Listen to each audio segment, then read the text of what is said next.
This content is brought to you in association with my buddies over at Jam Jam Cards UK. You can find the links to the eBay store and the Facebook page in the description. Hi guys, it's Joe here from Rufioh. A bit of a weird angle and things may look a little bit different. That's because I'm actually recording this on my brand new phone that I'm hoping means that I'll get a nice uptick in quality. Weirdly enough, of all things, the dedicated webcam that I bought specifically for recording videos seems to be considerably lower in quality than any on a phone. Weird. In fact, the lighting is just handled better on all of this. So hopefully it all looks a lot better and hopefully you'll notice the difference in the quality. So I may go ahead and use this in future. It's a little bit experimental. If it looks like crap at the end of this, it looks like crap. Now, if this is your first time on the channel, welcome aboard. Whilst you're here, you should definitely hit subscribe and the notification bell before you realise how fucking garbage this content is. And if this is not your first time on the channel, welcome back. So for today's video, we're going to be doing my ban list wish list. Yes, that's right. This video seems to go down a storm most formats, so hopefully I haven't just jinxed things, but you guys will check this out and quite enjoy the content. Today's video isn't so much going to be talking about what I think Konami will hit, but much rather about what I would like to see them hit. Of course, some of it based in reality of this deck's bullshit or this card's bullshit and I'd like to see it go, or cards have just been forgotten about on the list. So the first thing we're going to do as part of this video is we're going to do a rundown of cards that I would like to see changed off the top of my head in terms of cards that need to be hit in the format. We're then going to do a rundown of the limited and forbidden list. We're just going to run through and I'm going to pick out cards that I think really need to be talked about and ones that I think should just come back into the game. Now, if you're watching today's video and you're feeling inspired to pick up some Yu-Gi-Oh singles, maybe you want to preempt the limited and forbidden list that we're going to expect to come up in the next few weeks, or maybe you just want to pick up a new deck in general, you should check out the channel sponsors Jam Jam Cards UK. There will be a link down in the description to their eBay store. If you go ahead and use that, you'll get a nice discount on their eBay store. Or if you go ahead and use the code Rufioh15, you'll get an even bigger discount on their eBay store. But anyway, enough waffling on from me. Let's get stuck into the video. Okay, so I may have changed my mind a little bit already on how I want to format this video. I'm just going to fucking go through and say what I think in each section. Remember that this is with all the bias in the world. This is not about what you want or what anyone thinks is fair or balanced. This is about what I want. This is my goddamn wish list. So we start off with the forbidden section. So first and foremost, let's address the elephant in the room here. Vert Anaconda is the problem. Fuck that card. Get it out of here. Seriously, if people want to have to max out on the package to get into Dragoon once Vert is gone, that's entirely on them if they want to play a whole bunch of bricks. They could of course risk playing just still the one Red Eyes Fusion, one Dark Magician and one Red Eyes fucking Gimpy Dragon, but in total they're going to play 3 bricks. They're going to have to hope that they don't see any of the monsters and only see the spell, or they have to play 3 copies of the spell and the 2 copies of the vanillas, and again hope they don't see either of the vanillas to make it worth playing. You get the whole point. There's also the whole restriction dodging thing that it does. I don't know, the card's just bullshit. I mean, it is literally, it's like Nightmare Mermaid all over again. So I'm going to need 2 monsters, get Dragoon. Now, personally, I'm in that weird category where I really don't think Dragoon's that big of a problem. What is a problem is when you get a card like that for absolutely free. Vert Anaconda does exactly that. Imperial Order. I kind of love and hate this card. I love using it against people, and I hate it being used against me. But it is a bullshit card, and absolutely should never have come off the list in the first place. The fact that you can just do all your plays, set it, pass turn, when your opponent tries to play, they can't play through it. It's just really dumb and has no place in the game. I'm one that's a big fan, and well, I say a big fan. I'm a big advocate for floodgates being in the game. I think they certainly have a purpose. I fucking hate them getting used against me. I don't particularly like using them for the most part, except Mystic Mine because it's highly skillful, but that's the slight exception to the rule. But whilst most of them kind of have a role to play in our society, simply say this: we live in a society. Imperial Order isn't one of those cards. Ben 10. Fuck Ben 10. I didn't even like the program, let alone the card. Altergeist. That's right, no particular Altergeist card. If we could just ban them all, that'd be great. Sure, the deck is absolutely shit, but I hate having to play against it, and the fact that it exists in the game, full stop, is enough to make me want to say, just get rid of it. And if that offends any of you out there who play Altergeist, well, unfortunately, I don't fucking care. Fuck Altergeist, and fuck you for playing it. Bish Balkin and Ultimaya Zolkin. I'm putting these two together because they never do anything that's kind of a positive thing in Yu-Gi-Oh! They're only ever involved in bullshit shenanigans, and then they're involved in, virtual worlds, so that says everything you need to know. Honestly though, fuck those two cards. I don't think they promote anything healthy in the game. They don't deserve to exist anymore. Get rid of them. Pisty, because honestly I think Dragon Link probably just needs another touch. There are some cards that I'd potentially give back to it, but I think Pisty needs to go. None of the Guard Dragon cards have ever been particularly healthy, and I think this is just the final bastion of those cards that just needs to get the fuck out of the game. On that note, I'd probably take out Striker Dragon as well, just because I don't really want to encourage anyone to actually play Dragon Link. There's things I like about it, and there's things I don't, and really the things that I don't like is the fact that I just lose to it all the fucking time, so fuck the deck.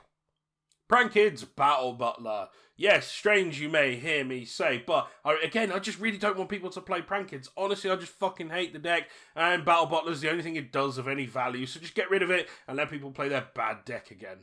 Seriously, it's annoying enough though, having to float through 6 hours of watching your opponent summon over and over and over and over and burn you for 500 and gain some life, and burn you for 500 and gain some life, and make a shitty little fusion because that's all the deck does. Honestly, just get rid of this card and then I don't have to put up with it anymore. Now onto our limited section. I've kind of put these two together because one or the other would make sense. Revolt or Tenki. Now that may seem a little bit strange coming from someone who actually plays Tri-Brigade, at least at the time of recording this video. I actually fucking hate playing it. I hate playing it, it's just the deck that I'm most comfortable with, and it also happens to be the most consistent deck of the format, shall we say. I think that most likely what we will see is a consistency hit, and I'm in line with believing that that is exactly what should happen. After all, this is a wish list and not what I think Konami will actually do. So, Revolt or Tenki, one or the other. There is the argument for Tenki, being a kind of a bit more generic searcher, and, that could hurt other decks that don't necessarily need to be hurt. But it would touch the consistency, which is something that needs to be done. Revolt stops the deck being able to play in the grind game, but people who want to play the deck can still play it, although it won't be as insane as it is now. Revolt is really the card that makes it dumb. And the other thing, if nothing else, is that I kind of just want an excuse to play a different deck, and I don't really have that if the deck is still at full power. Trap Dust Shoot.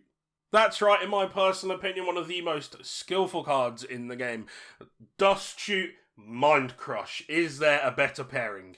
Well, since Mind Crush is now shit, thank you Konami for ruining it for us, we might as well have Dust Shoot back to at least make it usable. Not that there's any real logic in why you would do that, but I just really like Trap Dust Shoot. Lunalight Tiger. Now, I should probably throw in Yellow Mart into this as well. I think actually we can have one back and then have the other one limited, and it'll be absolutely fine. I really liked playing Lunalight as a deck. Yes, that's right, I really liked playing Lunalight as a deck.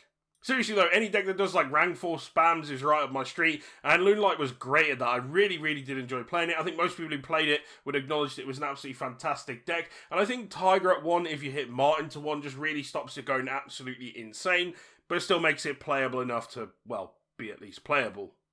I'd really like to see Eva hit to 1 as well. Is it Eva? Ava? I don't really care. Once it's limited, no one's going to play the deck anymore. So fuck that card. Let's hit it to 1. Quick Launch, because fuck Dragon Link. El Shadol Winder. Fairy Tale Snow. Honestly, I just really want to play rank spam decks, and, sending Snow to the grave feels kind of good. Honestly, one of my all-time favourite decks is the old 60-card Light Sworn with Fairy Tale Snow in there, and no surprise, a lot of the changes that I want to make kind of benefit that deck. I wouldn't mind seeing the remaining Dragon Rulers go to 1. I think it would just be a good laugh. Honestly, I don't think it would be as insane as some people think it would. I think a lot of people got really excited, but with the ones that we've seen come off, maybe it's just 1, who knows, I can't even remember anymore, because it's been completely irrelevant. I think the others could come off too, and it wouldn't make any damn bit of difference, especially not just at 1. Electromite, give Pendulum something to play about. I really don't like Pendulum all that much, but honestly, I feel bad for Pendulum players, because, they've already got it bad enough, the fact that they want to play Pendulum in the first place, but they also don't have any good cards left. So Electromite to 1 would honestly be absolutely fine. The real issue for me was when it was able to be looped around over and over and over again, having multiple copies and all that kind of thing. Honestly, just give them 1 and shut them the fuck up. Also, I like extra free wins, so people who rock up playing Pendulum thinking it's going to be good, gets me extra booster packs. Dryden.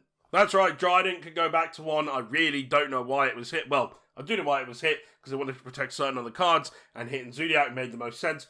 Just give him 1 Dryden. It really doesn't do anything. And if you're really that concerned, if you do end up hitting 10k, I guess that's a consistency hit, which will kind of curtail this issue. Eclipse Wyvern, because I'm a forgiving god. And although I don't want anyone to play Dragon Link, I really do want Eclipse Wyvern back so I can play some fucking JD Turbo and have an easy way of getting it back. And that means the Dragon Link players get something back after all of these other hits that I've given them. You're welcome. On to our semi-limits. Not something that I like to do an awful lot of, but honestly, there are some cards I guess you could put in that little grey buffer zone because you're kind of scared in case they come back. Not me personally, but I guess it's a zone that we should make use of. So Dynamite, let's put Dynamite to 2 because, I mean, no one plays fucking True Draco anymore. Anyway, without Diagram, the deck is basically dead. Give him 2 Dynamite, it's not going to make any damn bit of difference. Terratop to 2. I would like to be able to play BA, please, and Terratop will help me get there. That and also the fact that Terratop hasn't been a problem card and probably still wouldn't be for quite some time. Trickstar Light Stage. See? I give back to decks I fucking hate too. Honestly, Light Stage could go to 2 and be no problem at all. It could probably go to 3 and be no problem at all. No one's really going to play the deck. Anyone that does is already a glutton for punishment and doing it entirely to themselves. So having Light Stage back, especially when there's so many back row heavy decks here and there, would be nice to see. Spiral Quick Fix, because no other reason than Spiral's dead and it's not going to do anything with the current state of affairs, and having Quick Fix to 2 wouldn't make a damn bit of difference. And now to the other limits. Now there could be a long list of things that I could pick for us to bring off. However, I've gone for a select few that I think are perfectly reasonable in this new world that I've created in which I decide the limited and forbidden list. So firstly, we start off with That Grass Looks Greener. That's right, 3 copies. Again, I really don't think it does all that much. Sure, you could have the argument that it forces people to play 60 card decks. It doesn't. It just means that you automatically lose to them. That's your problem, not mine. And seriously, I just really want to mill loads of fucking cards into the graveyard and go absolutely mental. It's been ages since I've been able to do that, and honestly, there's so many other cards that kind of pseudo do it anyway in the game. I mean, have you read Chaos Ruler? It's kind of dumb. It's fucking painful choice. And honestly, if that's okay, then That Grass Screener is absolutely okay as well. Yes, I may have made a kind of mental gymnastic leap there, but that's besides the point. I just want Grass at 3. Seconds Light 2-3. Honestly, yes, this card is quite strong, shall we say. It's part of greed and allows you to fix your hand afterwards, but it does have that massive limitation. And honestly, I really enjoyed the fact that we were playing decks that kind of had this, how do you want to say it, like a creative approach. Obviously, the likes of BA, and again, this does go back to that whole being a little bit biased, but I really enjoyed the Sekka builds. You know, certain decks were just really, really cool with it. I thought it was really innovative. I think there were certain decks that it just didn't do any benefit for at all, so they couldn't use it, but there was some that really could, and it made a nice variety in the meta. So again, I'd really like to see this go back to 3. Obviously, it's not going to happen, but on my new universe where I control things, it definitely would. Beatrice, put it to 3. It's not going to do anything. And also, again, I just want to help my BA deck. And then finally, 3 Upstart Goblin. Honestly, Droll is everywhere. Most decks get hit by it. It's in the side. Just, you get Drolled on Upstart Goblin, that's the end of your fucking turn. Yes, there is some arguments for, oh, you get to play a 37 card deck. Don't care, because everyone will be playing 60 cards when Grass comes back to 3.